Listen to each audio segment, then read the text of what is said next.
On today's episode of After Further Review, we're recapping last week of college football, looking to a massive week coming up ahead in college football. Then, in our final segment, we're going to be looking at why all of these young quarterbacks are struggling so badly. Stay tuned to check out all the latest.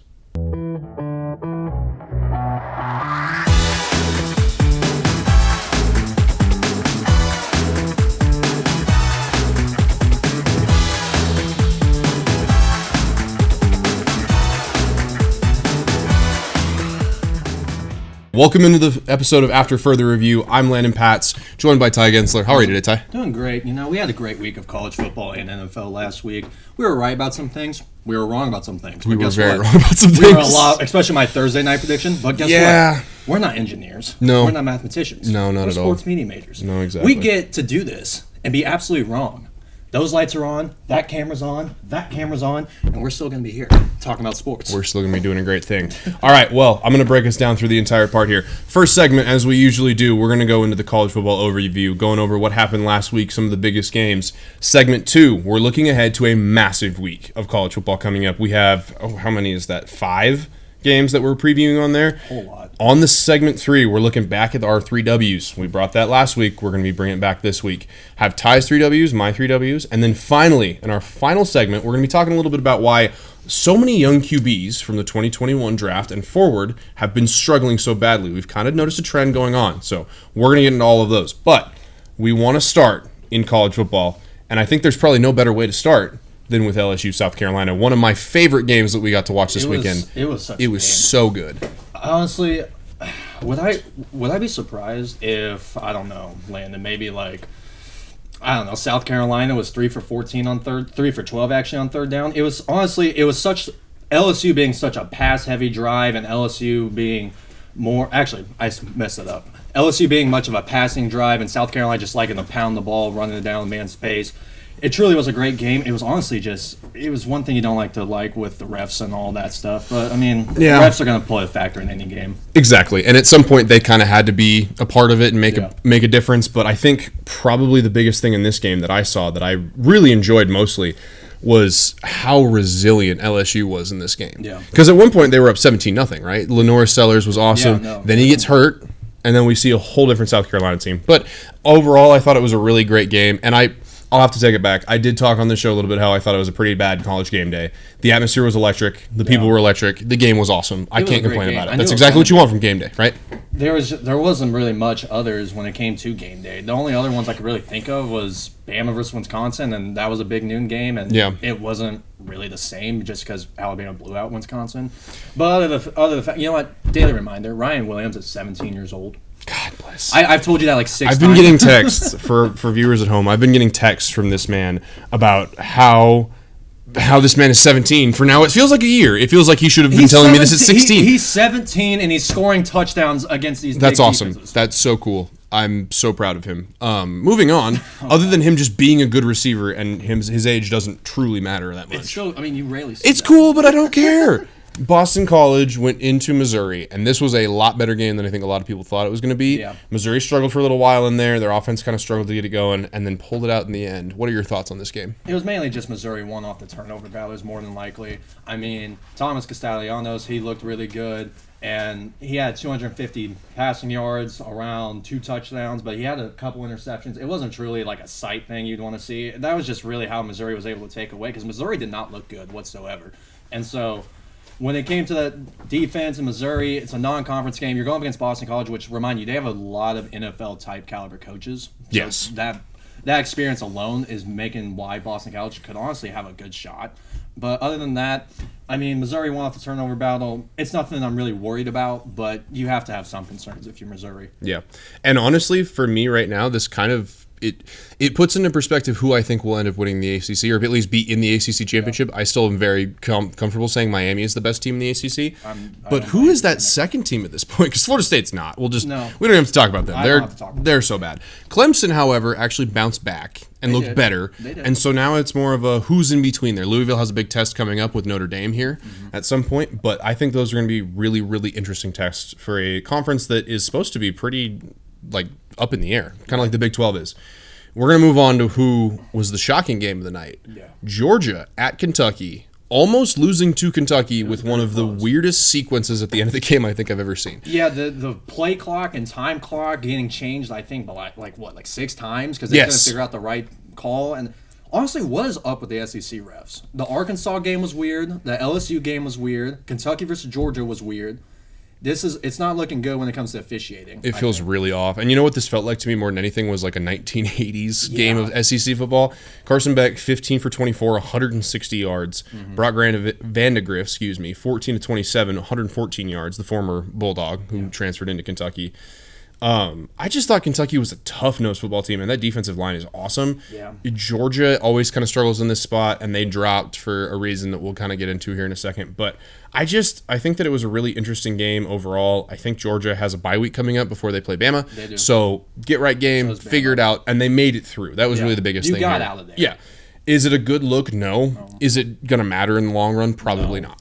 I mean, next week when it goes to Bama, it's going to be at Tuscaloosa in a primetime night game. So they're going to flip the switch. I ain't worried about this game. The only thing I can really say is just they're not disciplined at the moment, but that's going to change. Yeah. I mean, it's nothing too crazy. It's still going to be a great game next week. They also had a lot of injuries going on at the time. Like they had I think it was 4 D linemen that were out and injured. So that was part of it. For sure. That has a lot to do with it. I think that they'll be able to bounce back in another point. It's not that really worried. I want to mention a little bit. We didn't put a whole lot to this game just because it was kind of a blowout. But kudos to the Oregon Ducks. Yeah, you finally answered the questions that you needed to. They won 49-14 in Oregon State to beat the Beavers. Dylan Gabriel looked awesome. Their defense looked awesome.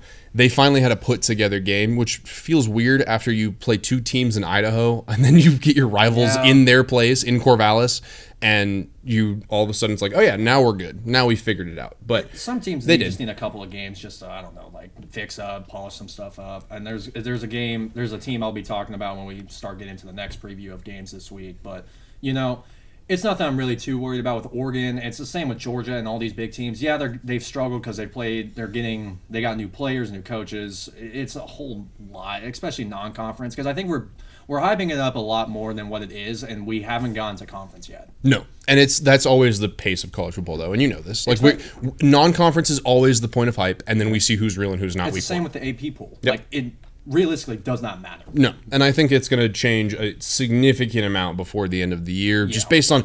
I mean, who do they have? 7 teams or in the top 8 from the SEC? Yeah, they have all of those teams 8. are probably going to end up losing at least a game or 2. Yeah, they're going to drop. There's no way that you're telling me that the top 8 of the top 7, or sorry, 7 of the top 8 teams in the country are all going to come out of the same conference, especially when somebody's going to have a 4-loss team. Like, it's just not going to happen.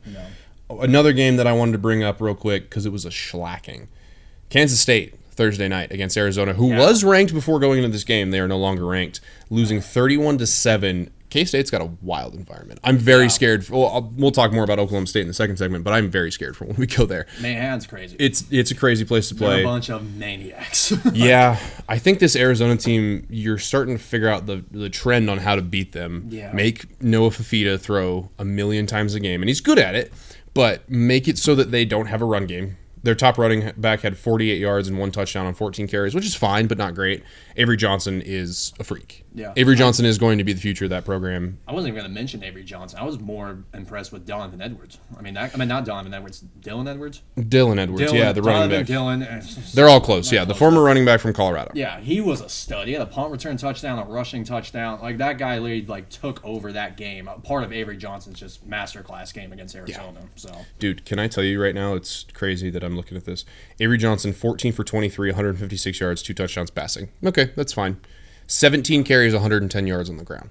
That's nasty. Yeah, there's not much I can say to that. No, I mean, it's just he's a great dual threat quarterback, and you move on from that. I just wanted to mention it because it was a ranked matchup going in.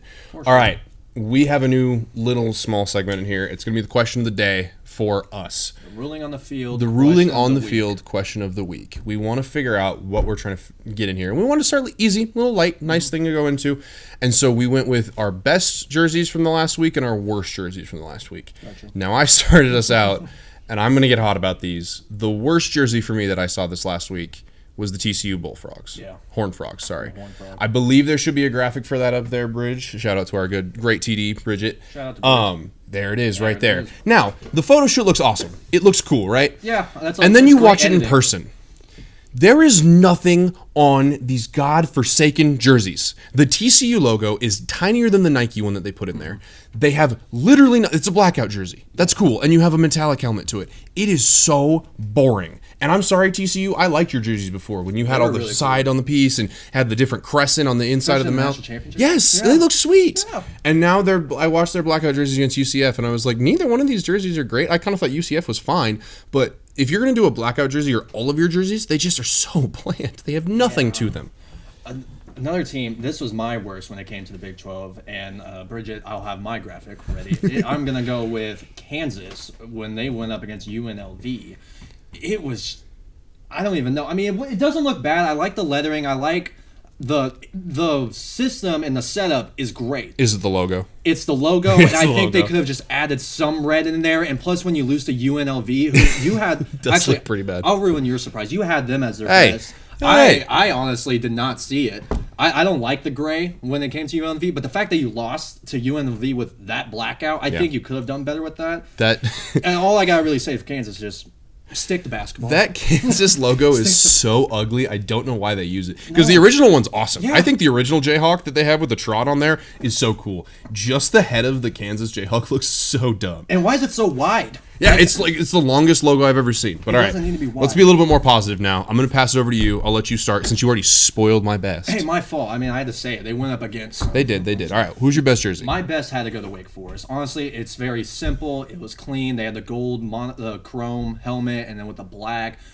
Bridget, there it is. Right there. That was beautiful. Like, look at that. I mean, that's truly just sleek right there, clean. I love just how simple it is. Especially with the shoulder little gradient stuff right there.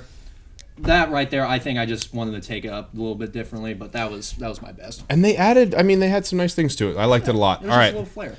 Since you ruined mine already, we're just going to go ahead and throw the graphic up on screen. UNLV, and I'll explain why I like these gray jerseys and why I'll defend these gray jerseys.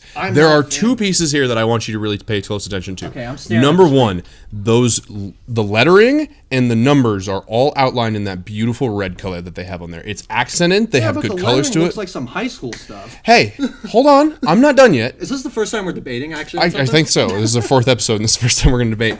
But also, the helmets, the sleek metallic helmets, the helmets are cool. That they have in there. And also, you get a little bit of a bonus on the jerseys when you go into somebody's house and beat another Power 5 team. So that really does help as well. But I guess so. I think that those are going to look sweet, and I think that we're going to really enjoy that segment moving forward. We'll have to figure out what we want to do for it exactly. But on the other side of this commercial break, when we get back, we're going into probably one of the biggest weeks in college football already. It's going to be the biggest week that we've seen so far, and it's going to be awesome. But we are beyond excited for it. We got 5 huge games that we're going to preview for you guys right after this.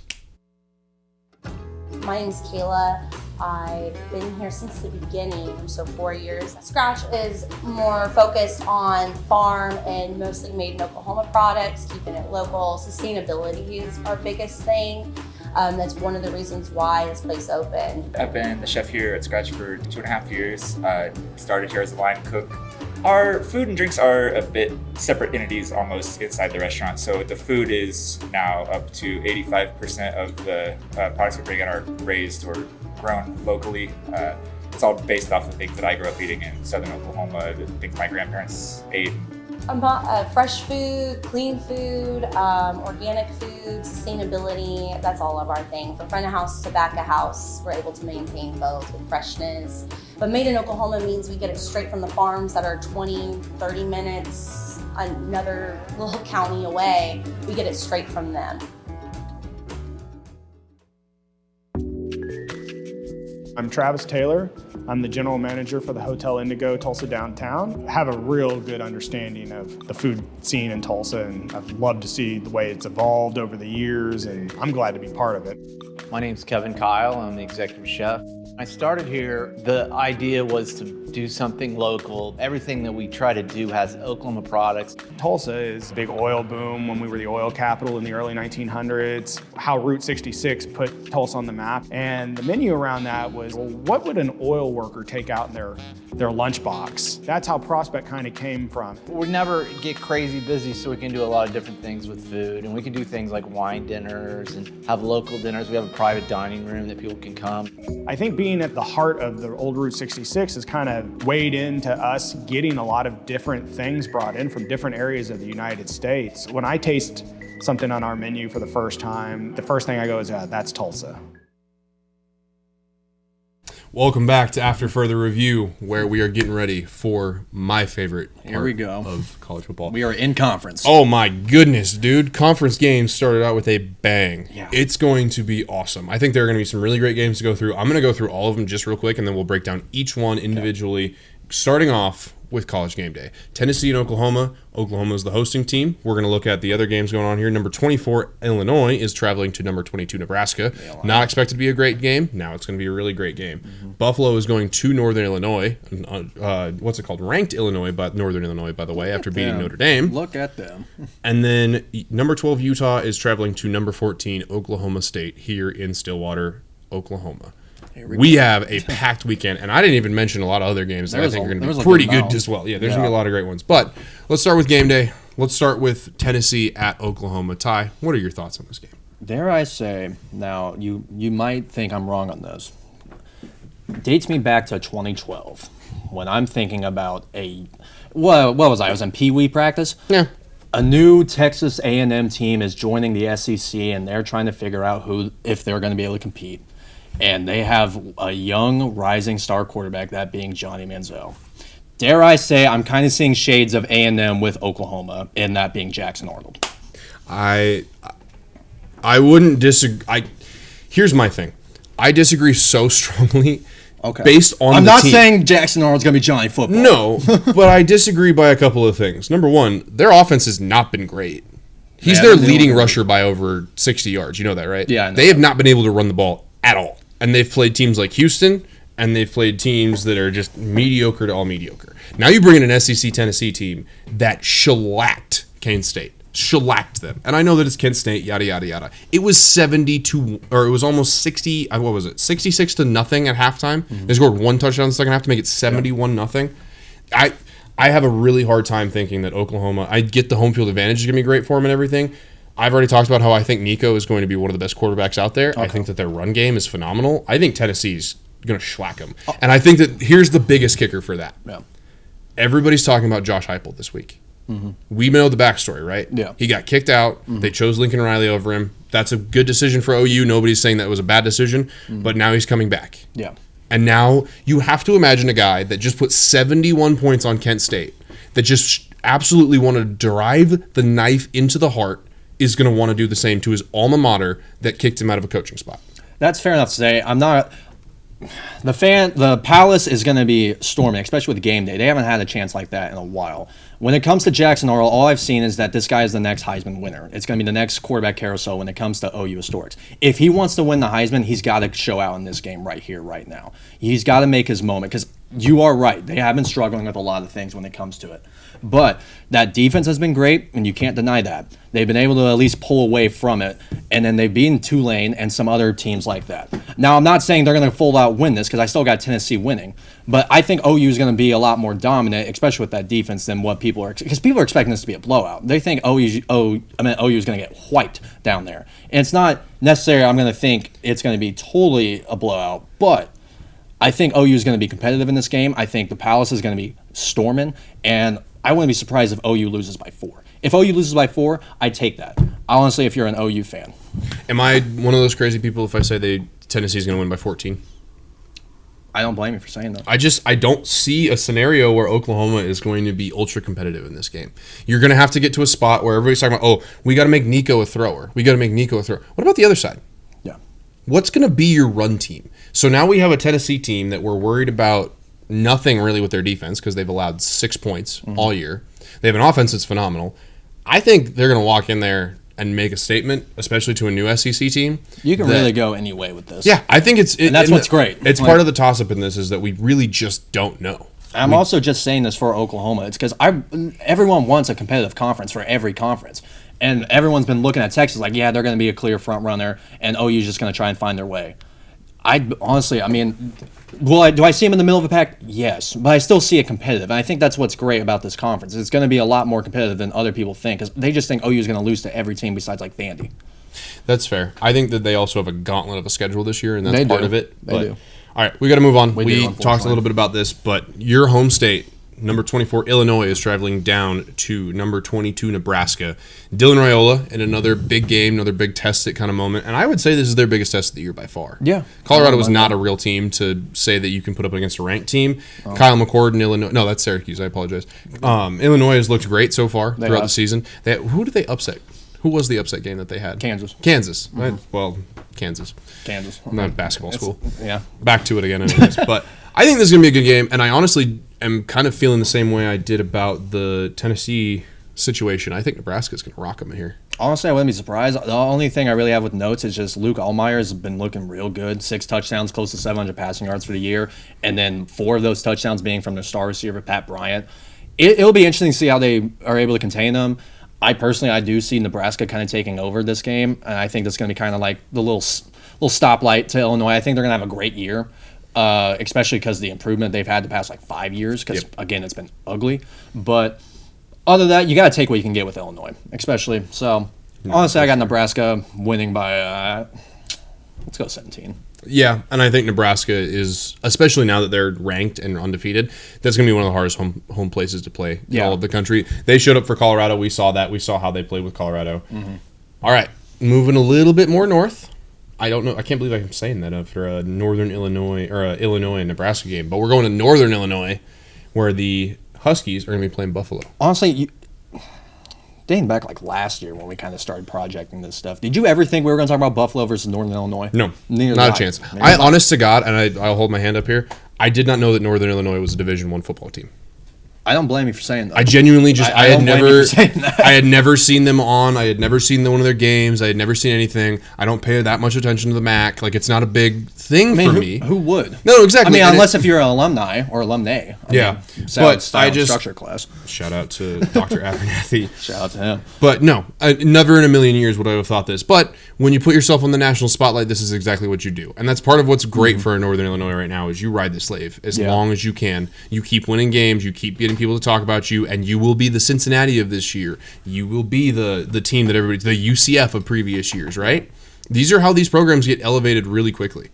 We saw a UCF team that was really good for 3 years, and they got an invitation to the Big 12, and now they're in a big boy conference. For sure. Cincinnati, same idea. So it's kind of the same idea. Some of what they're looking for right now, especially with the Pac-12 expanding, and who knows, they might pull everybody from everywhere else. But Buffalo, who just upset Florida State. We can call it an upset for now, but Florida State's pretty awful. They were 3-0. Florida State was 0-2. Yeah. It wasn't. To be fair, it was down in Wasn't an Tallahassee, upset. which is a very far drive for them. Yeah. That's a hard road trip for them. That's a toughie. But I still think it was kind of a meant to be kind of moment. But in this game of underdog stories, we'll say specifically, who do you have?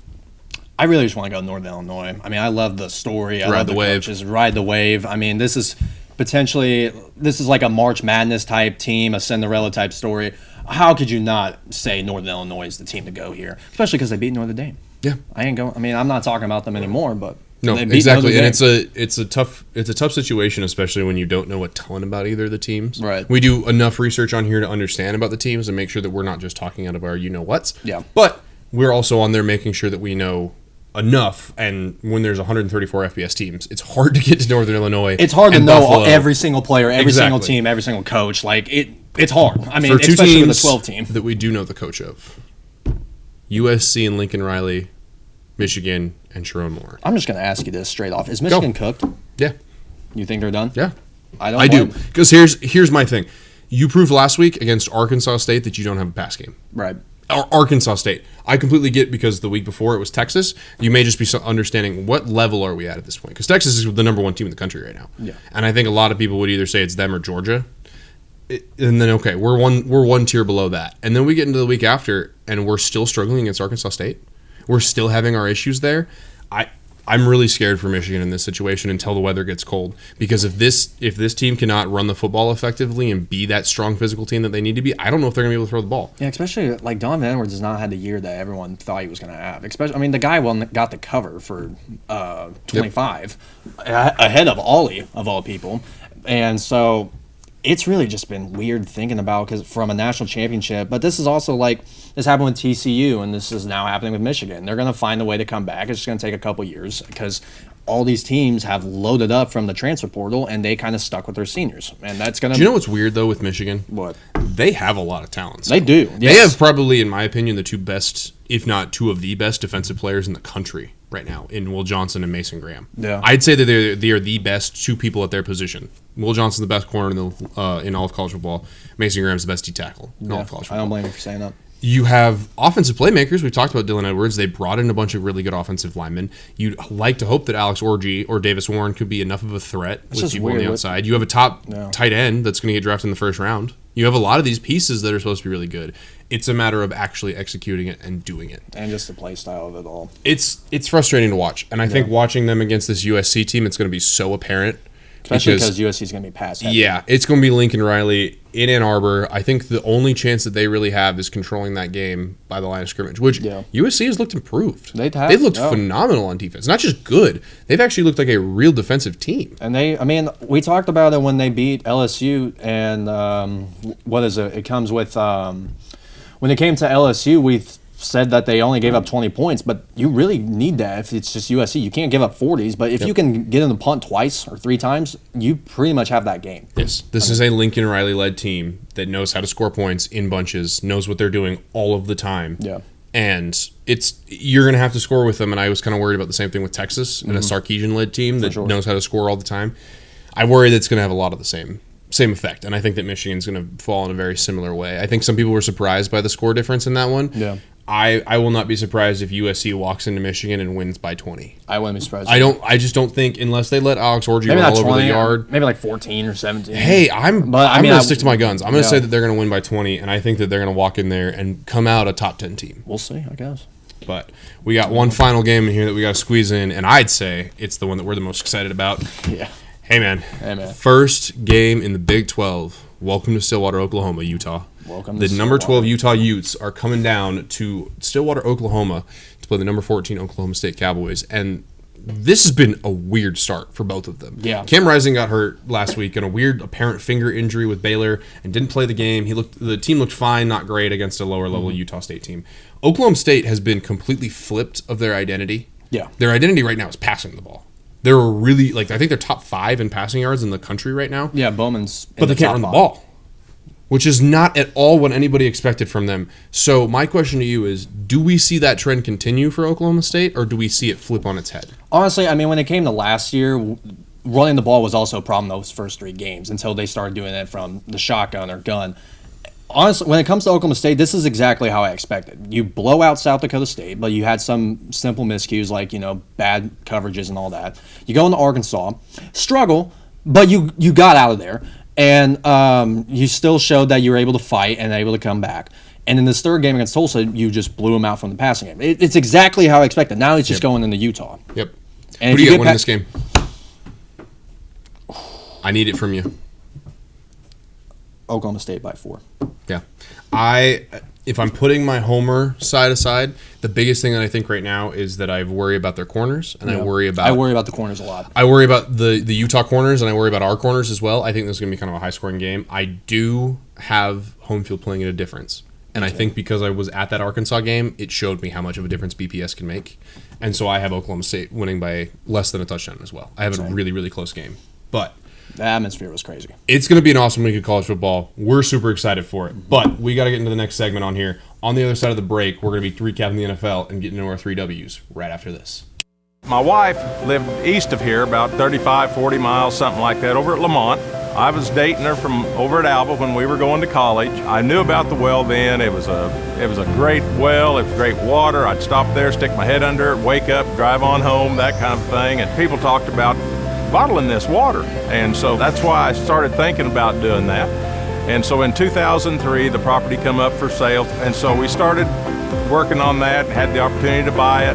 The hopes are when folks drink our water is that they'll drink it for a few days and find out the difference. They'll start feeling better because there's been no chemical in our water. There's a list of good things that we have. We don't have any bad things in it. This company means a lot to me because I guess we started it from scratch. And to be able to have it where it's at today, I don't see this as the end at all. I see the future of Divine Water as being worldwide, which will bring outside dollars into the state. It means a lot to me because I started it, I guess, and our family started it.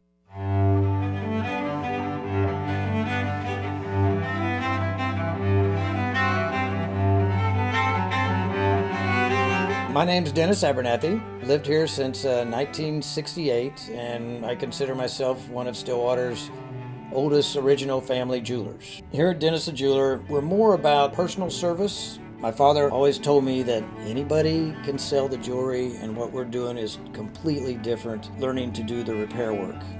That is one thing that will keep your business alive, because anybody can sell it, but not anybody can fix it. To me, jewelry is very, very personal. Every piece of jewelry has its own story, and I get to hear hundreds of stories from my clients, which I love to hear. There's always a story with it. I mean, you buy a piece of jewelry for a show of appreciation, a sign of love. There are a lot of different aspects for jewelry when you purchase it. Welcome back. We are back in with our third segment. We're talking about Sunday football and everything else in between. Now, we did our college 3Ws last week, so we wanted to switch it up just a little bit. We wanted to look at the big boys in the NFL, as I always like to say. Yep. Guys, on Sunday, we had our 3Ws from each of us.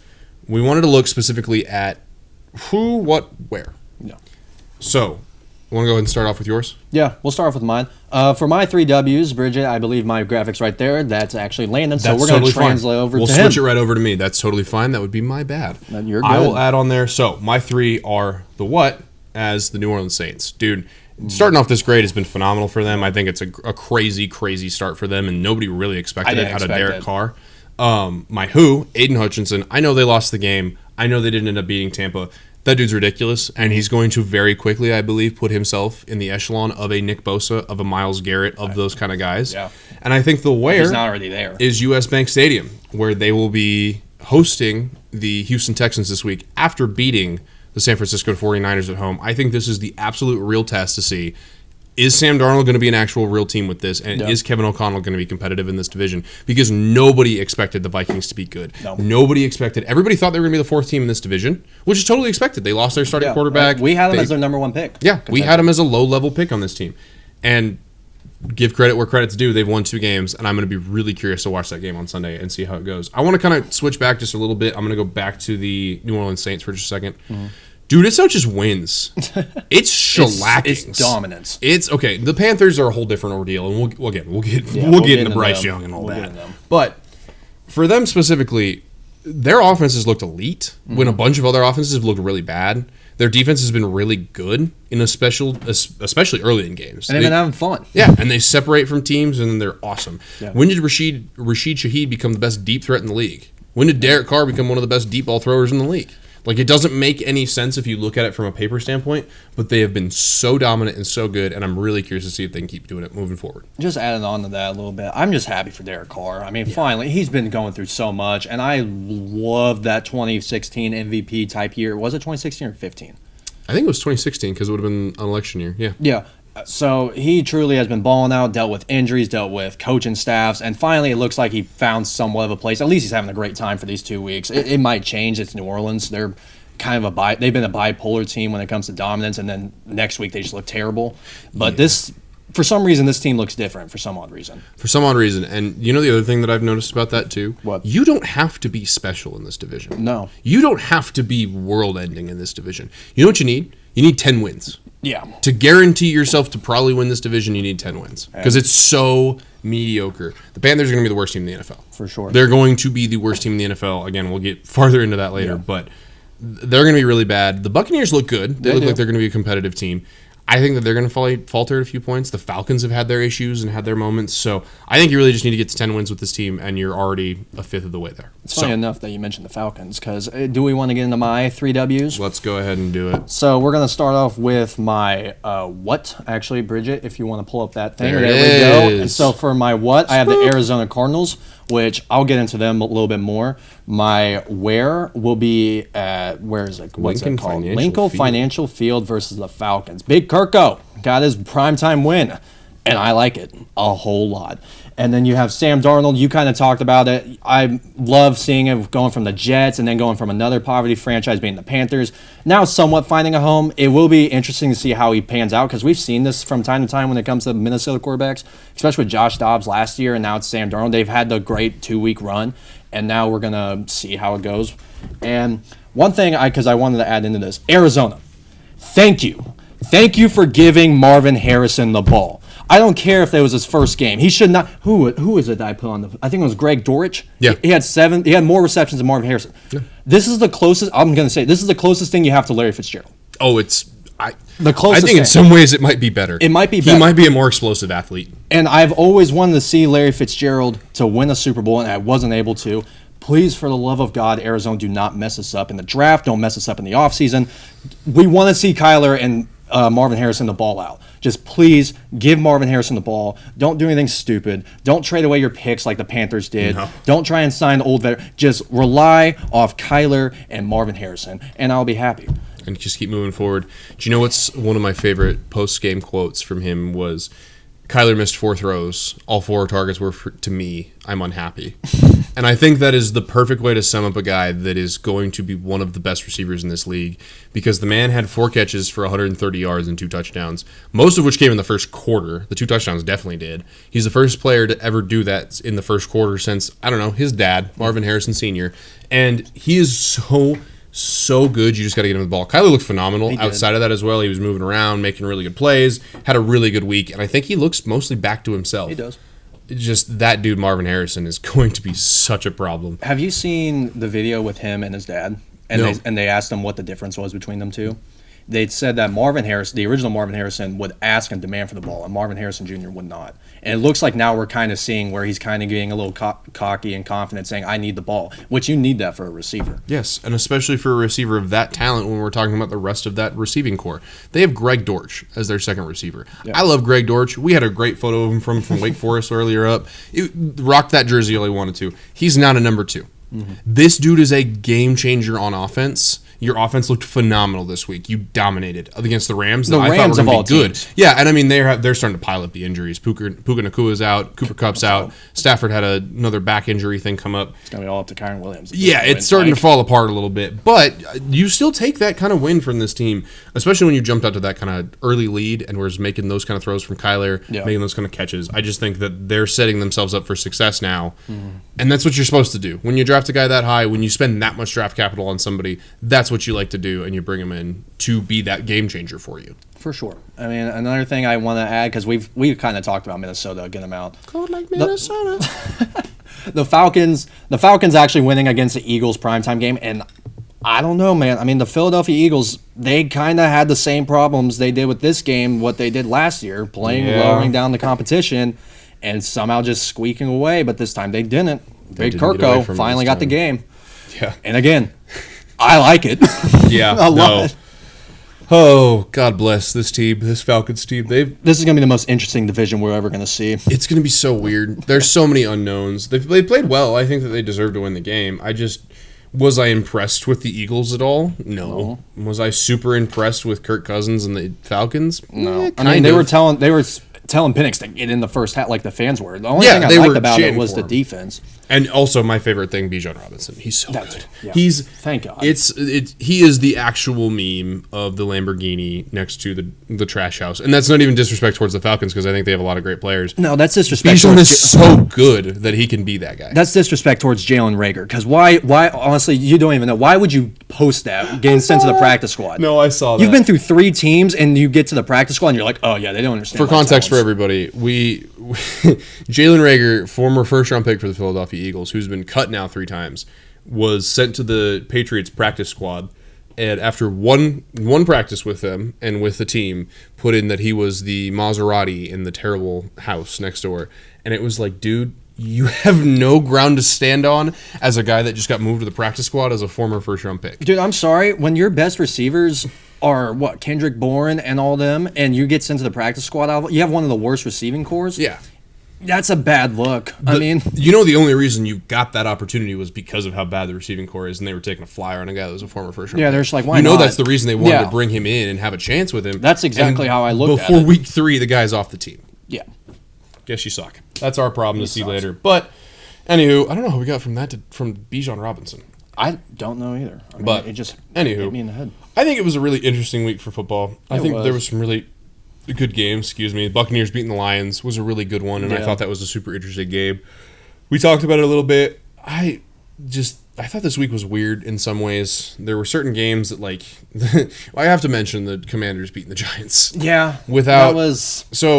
That was weird. Giants kicker Graham Gano gets hurt before the game, strains something in his leg, has some sort of issue, so they don't have a kicker for the game.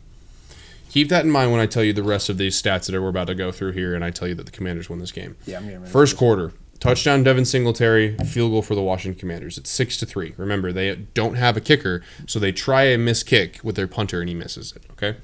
Field goal. So it's now 6-9. Nice.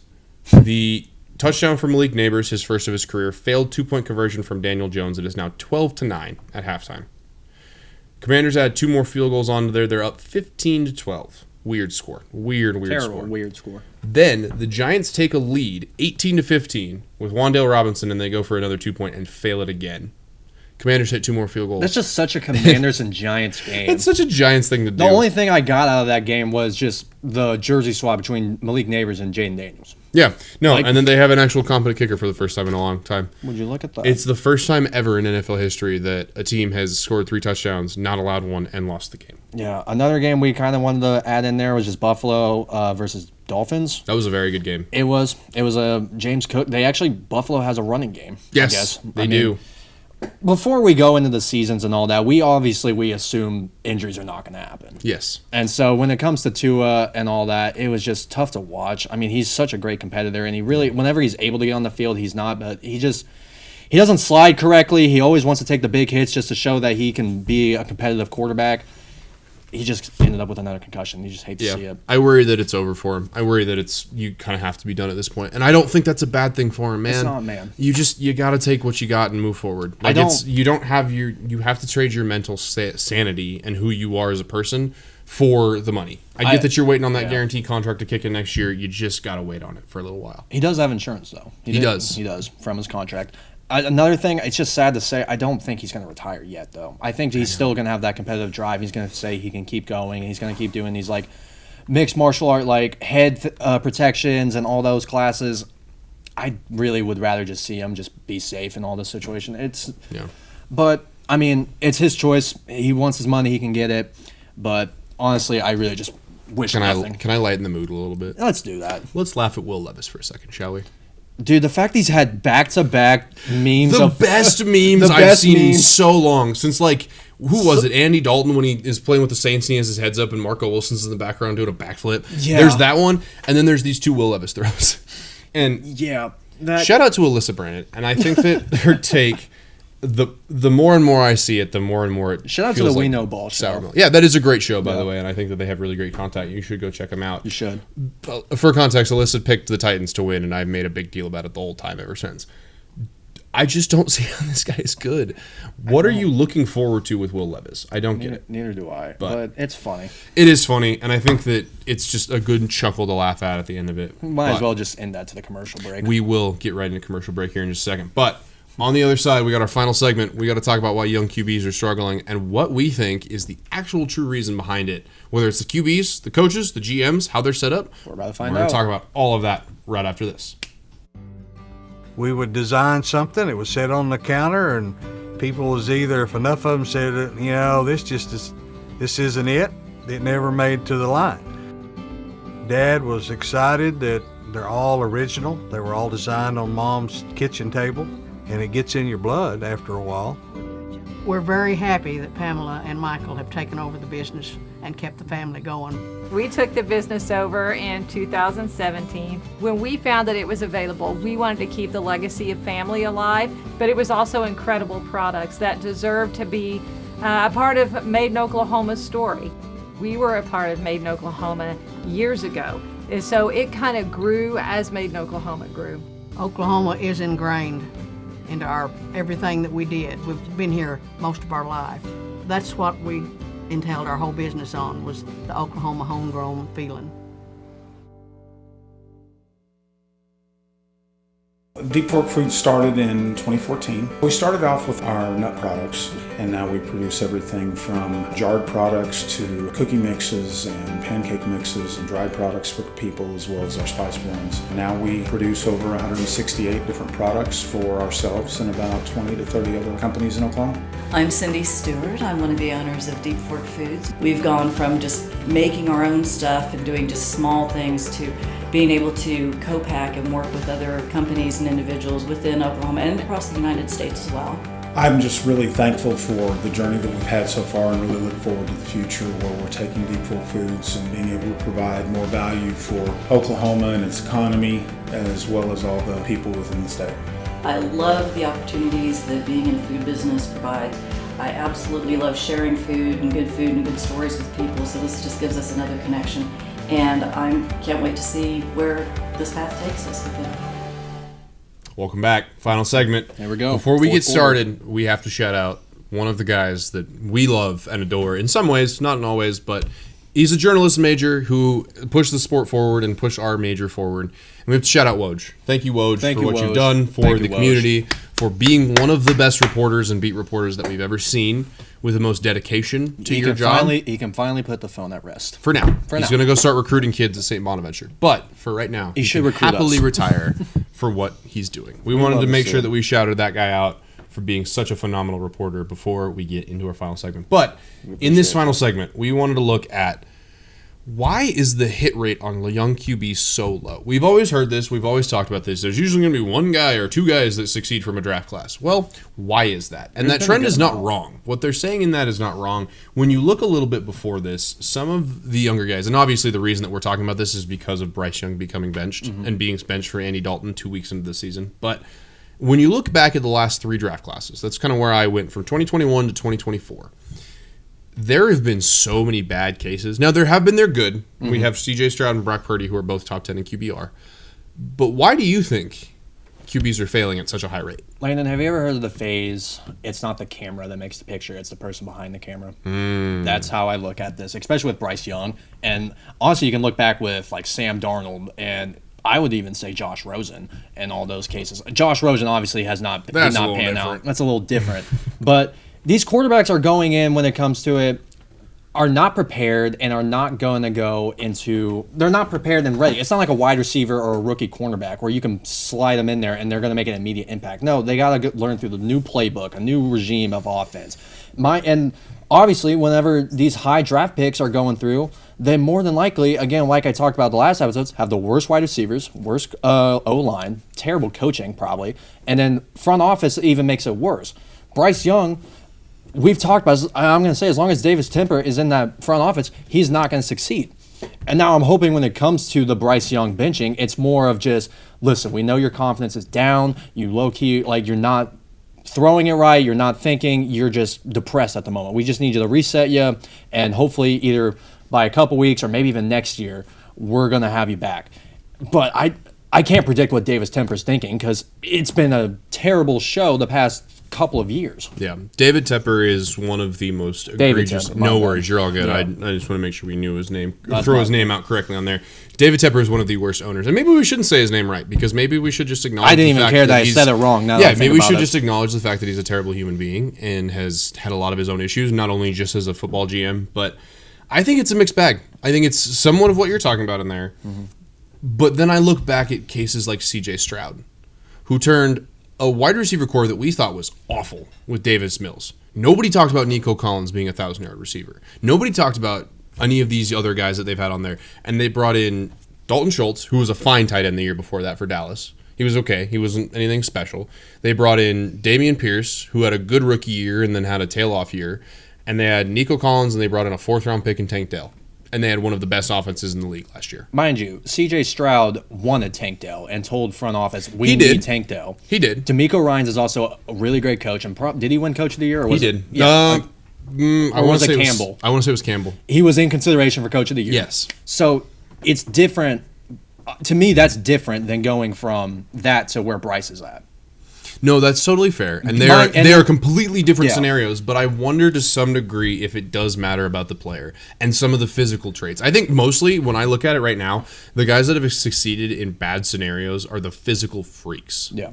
Josh Allen would have figured it out eventually as long as he could figure out the throwing, which he did, which he got to. We can talk about Buffalo pre-Josh Allen as well, being one of the worst organizations to be ever run since they made the Super Bowl. They were awful. They had made the playoffs one time. And now they're a perennial team in the playoffs because of a freak of nature like that who then figured it out with them. I guess what I'm thinking about with this is why is there such a low hit rate? But we know Bryce is not a physical quarterback. I mean, he's 5'10", 100, like barely 180 pounds probably. And the fact that he's not able to take those big hits like a C.J. Stroud and Josh Allen. He's not supposed to run. The way he was supposed to operate and why he was good at Bama, which I'll probably mention this a little bit, he had all the time in the world and was able to throw on the run and improvise whenever pressure did come. Now, mind you, I will say with Bama, they obviously had the best coach at the time, greatest coach of all time. They had the best wide receivers, best defense. Yes, he was set up for success. But it shouldn't be when it comes to that. I'm not saying he needs to have the best wide receivers and corners, but he's got to have a great supporting cast. He does have a decent O-line. They only gave up 4 pressures. But Adam Thielen, that's going to be your star receiver. I get it. And here's the other thing, too. They've tried bringing in people. They traded up for Xavier Legette this year, who has not done a whole lot so far. They brought in a new offensive coach, and I think part of the issue is doing that, is you need the continuity. Guys, I'm going to look right in the camera here for you so you understand this. NFL offense is very hard. If you want your team to score 40 points a week like you do on Madden, it's not going to happen. They are playing against the best defenders in the entire country to stop them from this. And so I understand that there's going to be some struggle on it. I just worry right now from seeing a trend that there are so many failures, right? I talked about there are Stroud and Purdy right now. If I look back, the 2021 QB class, remember how touted that was, how explosive? Yeah. There was a guaranteed 5 quarterbacks that were going to be drafted in that class, right? 1 is still with their original team, Trevor Lawrence. You know, you had to go to your camera shot, so I'm going to go to mine. I'm going to go back for a little bit back. Marcus Mariota went through 7 head coaches in 4 years. He did do that. Like, that's a new offense and a new culture every year. That's another reason why he didn't get to pan out. Same with Jameis. I mean, the Buccaneers were terrible at the time, and they were supposed to be the savior. And dude, I'm not. Part of that, I blame that on Jameis. I was going to say, that one, part of that on Jameis. That one you're not going to defend yourself because he had Mike Evans and Chris Godwin. He had Mike Evans, Chris Godwin, yes. I mean, are we not going to face the fact that Mariota did lead that team to the division before Derrick Henry went into that prime run? He did. He was fine. That was a lot of the AFC South that we had before, and I think that Mariota, part of it, I think, in my opinion, honestly, and I'll transition it because of Mariota, is the talent evaluation. You have to understand as an NFL GM what your team wants to do and what you're looking to do. Mm-hmm. The best example of this is the Baltimore Ravens. Yeah. The Baltimore Ravens went from Joe Flacco, who is a stand-in-the-pocket passer, and they went out and got him good receivers who could make plays down the field because he had a rocket arm, right? They went out and accommodated their quarterback, made sure they had the right pieces around him. Then you bring in Lamar. Very different scheme. So now we're going to be a run-the-heavy team. We're going to make him succeed in the things that he's great at. I think part of my biggest issue that I'm finding, the best coaches in the NFL succeed because they adapt. Yes, exactly. Yes. They succeed because they adapt. Yeah, Sean McVay is still a great offensive coach because he's got new schemes every single week. He's got new things. Kyle Shanahan is still a phenomenal coach because he's got new things that he's adding every single week. I think it has a lot more, especially in the NFL, to do with the coach than it does anything else. So then, okay, let me ask you this question. Do you think rookie quarterback should start off week 1? Because we've seen it with the Jordan Love situation. It depends. Depends. I think it depends on the situation. Is there anybody in Chicago you would have rather have getting the reps than Caleb Williams? Absolutely not. There's no point. Why would I ever do that, right? If I'm looking at a scenario like, I don't know, Minnesota, where we're seeing Sam Darnold be a capable starter, make all the throws, do all the right things, be a good veteran in the room, would I have liked them to maybe say, hey, JJ, you're going to get a year of development behind this guy where you're going to learn from a dude that's been through all of these mistakes, been through all of these hard things, you're going to learn the offense, then you get to be a starter. I think it should be a lot more accepted that teams are going to make these guys sit on the bench for a year and wait, like a Patrick Mahomes did, like some of these younger dudes did. It just is going to take time with some of these guys. And I think especially at the quarterback position, like we said before, you can go get an edge rusher and he can play right away because it's not a whole lot different than it is in college. The players are bigger. It's a lot faster. There are those type of aspects, but it's not a whole lot different assignment-wise and mental-wise. When you get in the NFL as a quarterback, your mental game is significantly higher than it ever was at the lower level. Yeah, because you want to know who, the most blamed players when it comes to it? It goes number 1 refs, 2 O-line, then quarterback. I would even argue the quarterback before O-line. And the O-line gets a lot of smack too, but I just would say eventually it ends up at the quarterback's feet, and I think that's part of it. One of the ones that I want to look at here, 2020 was kind of the last good QB class that had multiple guys that was really good in there. Herbert, Burrow, Tua, Hurts, and Jordan Love. That's a pretty dang good five, right? That's a good one. So if we're looking at those teams right now, obviously Justin Herbert wasn't supported very well with Brandon Staley. I'll stay with that. No. But he showed the flashes, and he was a good quarterback, right? He played well with a good offense. He did all he could. Now, we mentioned this here. Joe Burrow with some of his stuff, and in the Cincinnati team that had been that kind of laughing stock of the league for a long time, I think it was because they brought in the right pieces around him, but I think he's another example of one of those guys that you throw into an offense, he will succeed somewhere, and where he was. Now, obviously, I've kind of made it clear that this year I'm not as high on them, but I think that he's still a phenomenal quarterback, and I think that he would have succeeded just about anywhere. Tua, again, I think there's just that different barrier level of some of these guys are going to succeed. Some of these guys are going to be good most of the time if you put them in just about any system. And then some of these guys are going to need help. Tua needed help. And that's not a bad thing. But to make Tua the most effective that he could be and to win football games with Tua, you had to go out and get two of the fastest receivers in the NFL. Yeah, because, I mean, Tua was projected. It was originally tanked for Tua. Yes. And then he broke his hip against Mississippi State along with a broken nose and I believe a broken toe. I don't know. He should have not been in that drive. Correct. But, and then, so obviously he's going through injuries and then you put concussions on it. Another quarterback, a couple quarterbacks I want to mention is Sam Darnold and Zach Wilson from the Jets. Yep. Were unbearable to watch. Yep. It was terrible. And so now you're going from Sam Darnold now from the Vikings, great supporting cast, actually has some flashes. Zach Wilson, still not that great, but, he's in a lot better situation than he is. And then even Baker with Carolina, he was horrendous with that Panthers squad. And then now he's essentially the starting quarterback for the Buccaneers till he wants to leave.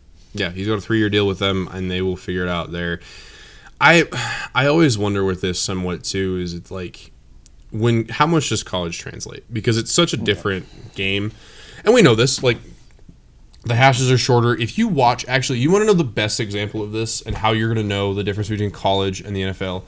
When you watch College Game Day this weekend, I want you to then compare that game to a Pittsburgh Steelers versus Baltimore Ravens game. I want you to just look at those two side by side, Josh Heupel offense and Brett Venables offense versus a Ravens versus Steelers game. And you tell me what you see as the difference in the two games there. But it's just a lot more spread out. There's a lot more opportunity for a quarterback to succeed in college. There's a lot more high-level playmakers and a lot of guys that are not going to be as good in the NFL at that point. Yeah. I'm really curious to see if a talent evaluation standpoint changes on quarterbacks. Because part of the reason I think there's such high expectations is they're always high draft picks for the most part. We've had 3 quarterbacks drafted in the first round at least for the last 4 years. Yeah. I wonder if it becomes a point more like what the 2020 draft class was. Or 2022, excuse me. Or was it 20? Or what was the year that Malik Willis came out? That was, I believe, the next year. So 21. Yeah. So it would have been 2021. That class only has one starter with Brock Purdy. And again, maybe obviously. It was 22. Maybe. I think I think the years have like merged. I know. They're all kind of around. Point. But okay, I have it in here as the 22 class. I got it. Okay. Right. So there are no true starters out of that draft class other than Brock Purdy. And that was the draft class that only Kenny Pickett went in the first round. And Brock Purdy was is a one of one. Yes, you're not going to find your quarterback of the future at Mr. Irrelevant again. No. But I do think that it will change over time to see what the market needs for these positions. Because if you're drafting a quarterback just to succeed, Denver Broncos, it's not going to end up working out for you, especially if you draft one that's 24 years old and the rest of your roster sucks. I'm not talking anybody specific, but any final things before we get out of here? Actually, I do have one final thing for you. Who wins tonight? Game. Yeah, I was about to ask that. Give me the Patriots by 4. I really like how their defense is. Shout out the Pats. Hey, man, I'm sorry, but I got to take the Jets. We'll at see. Home. I'm like 0-2 at this point with Thursday night predictions. I'm 1-1, so I'm going to take the other team against you. I have the Jets winning by 4 at home. Thank you guys so much for watching. We will be back next week. If you guys haven't already checked it out, we're on Spotify, YouTube, Okali. Check out all the other great stuff that's being produced up here. And from us, make sure that you say hi to your parents. They miss you. They love you. Mom. Take care, guys. Have a good night. See you guys. Pecans are staple to Oklahoma. In fact, many of our native pecans come from trees that are older than Oklahoma statehood. My father's the one that got us started into the pecan picking. I was probably 10 or 12 years old, and we started off with one little mechanical picker that you pulled behind a four-wheeler. Then we'd go home at night and we'd clean them on a TV tray. I guess watching my dad work hard when we were young, and people started trusting him and getting more and more groves, we just kept growing. Being a relatively new and fresh company, we get to sit in the same room with people who have been a part of the Oklahoma economy for decades. It's opened a lot of doors. It's gave us quite a bit of exposure, and I think people, will take a small company like us a little more serious. We're just going to continue growing as long as our community lets us and our customers keep on buying, and we'll see where it takes us.